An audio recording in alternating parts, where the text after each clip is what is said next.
This is interesting, but why should we care? That simple, unassuming question can be the bane of anyone who's conducted academic research, from awkward conversations around Thanksgiving dinner to serious implications for public support of science and the liberal arts. Understanding how to make our dissertation research saleable not only to our academic peers, but to the general public is a challenging yet worthwhile goal. These aims have shaped my dissertation research, which examines artifacts from New York's 18th century Fort St. Frederick, alongside damage done to the fort's context by excavations in the 1960s. You wouldn't know it today, but the bucolic landscape of Crown Point, New York, a peninsula jutting into the narrowest portion of Lake Champlain, hides one of colonial America's great mysteries.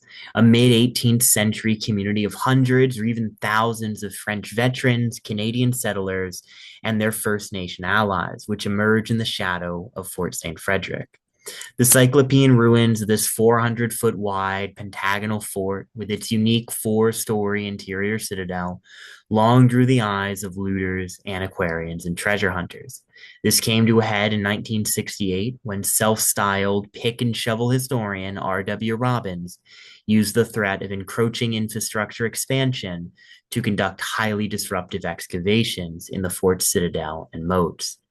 His team employed backhoes and dump trucks to scrape tons of rubble, soil, and artifacts away from the site. During my dissertation research, I examined thousands of these questionably excavated artifacts alongside New York State curators. In conversations with them, I learned that even more artifacts sat within the unscreened tailing piles dumped by Robbins into swampy lowlands at Crown Point. Though initially disheartening, I realized these already disturbed yet artifact-rich contexts offered a rare opportunity to train new archaeologists without the risk of damage to intact features. With the help of my committee, we established the Crown Point Archaeological Field School and the Community Archaeology Project to instruct both students and local volunteers in scientific archaeology, highlighting the dangerous faults of earlier excavations and illuminating how to best study the past without stealing our shared heritage from other.